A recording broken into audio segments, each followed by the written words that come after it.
I haven't got anything in the fucking top pocket, man. Alright, okay, this is what's in the top pocket. I'm building things, I'm finding things, I'm seeing things, I'm losing things. The child in me is filled with glee. I rub my eyes in mock surprise.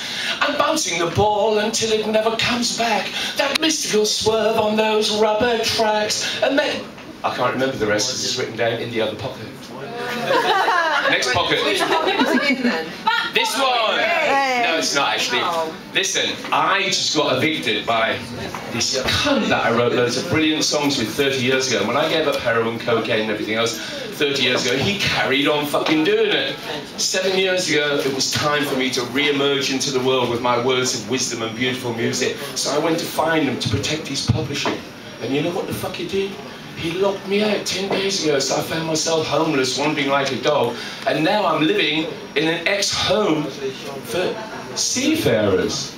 And I found out the night that I got in there, it was where Joseph Conrad wrote Hearts of Darkness, which is more than a remarkable coincidence because the first song that I ever wrote was called Hearts in Exile, about people in exile in their own hearts, whether for physical, geographical, mental, spiritual or emotional reasons. Anyway, so I'm in there and they said, oh, you're very, very low support, you haven't got a drink problem or a drug problem, and you're not mentally fucking impaired, apart from being an artist. Well, we're preparing something from this hostel for the Chelsea Flower Show. Would you like to contribute? And I said, okay. So I go to the art project room, there's this wonderful schizophrenic chap there saying, I wrote a poem, it's about love, you want to have a look? So I said, yeah, okay. And then this guy showed so much fucking hope and faith in me that I was going to fucking help. There's some really talented people that I thought, do you know what? I need to lose this kind of like spiritual arrogance as if I'm different from these people that are in there. So anyway, I decided to write something. Of course, the first bit's nicked from the Bible, I think. Faith, hope and love. Of these, the greatest is love. Without love, faith and hope, whew, like sand in the desert wind. Love is, was and always will be the key. And where's the key to the treasury? Under the poet's tongue. The rest is from me, okay? From the north, south, east and west, they came to exhibit their talents to the rest of the world.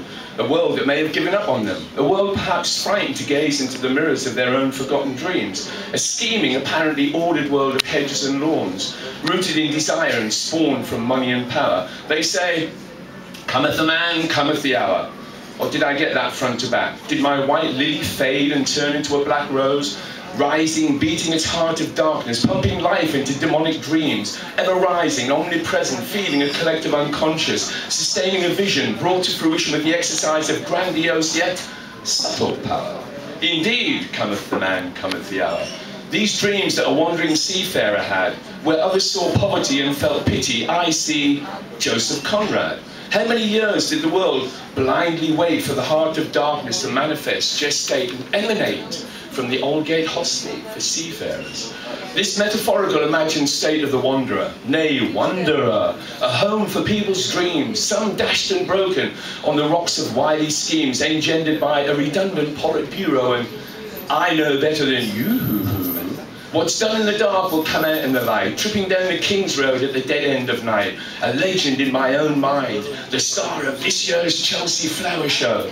Mummy was an artist, Daddy was a tin can, I'm just a poor boy doing what I can. Mummy was indeed an artist, Daddy was a tin can, I'm lying about that.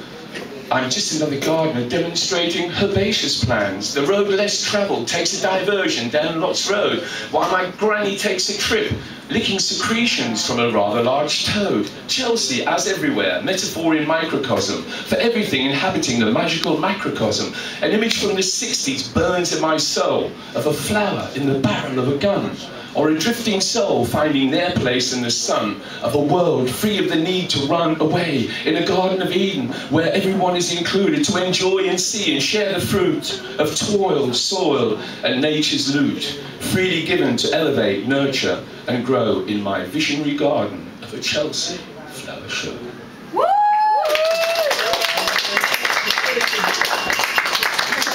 I'm building things, I'm seeing things, I'm feeling things. The child in me is filled with glee. I rub my eyes in mock surprise. I was going to read you something beautiful. I got arrested at JFK Airport last year trying to go into New York for the 36th time because a corrupt A&R man had grassed me up that I had a drug conviction in 1980.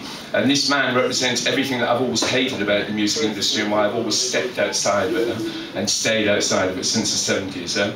He's into heavy S&M. He works for Orchard, which is one of the biggest digital licensing companies in the world. And he takes advantage of vulnerable young ladies that want a record deal.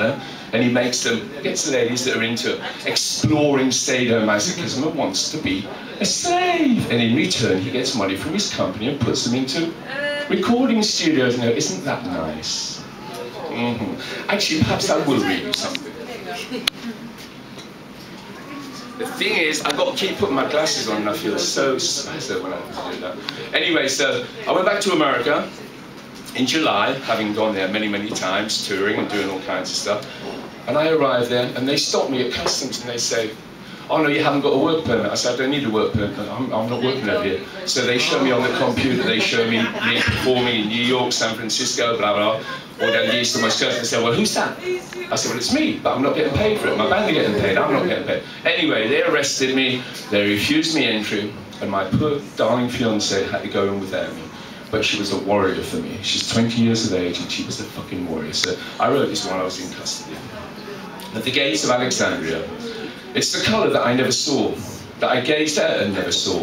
The colour that I never wore. I lost the battle but won the war as brilliant hues lit up the game. I became my colour and sacrificed fame. I've been so many people so many times, appeared as a guest in many others' rhymes, climbed so many mountains of significance for others, shared life with sisters and been deserted by brothers. So many tales follow in my wake, swimming silently to the next daybreak on a collision course with destiny, as your brilliant colours paint me off my knees, a carver of truth, fierce and bold, passing through my heart and their streets of gold. I feel you passing through me every night and every day. I feel you passing through me every night and every day. Your molecules of joy washing my pain away. An artist's heart is finally healed. Ooh, baby, ooh, it's a wide, wide world. Through narrow streets, unceremoniously hurled. A smile, a kiss, a hint of true romance. I give myself to love and chance, accepting gifts the gracious give. I teach what I need to learn, and so I live and burn and turn in the final dance before my return, through the stars and night of missing your pain, until I finally see you again, again and again, again, to elevate my soul, again, to fill the cracked, loving bowl. Perhaps I'll sing you a song now. Woo!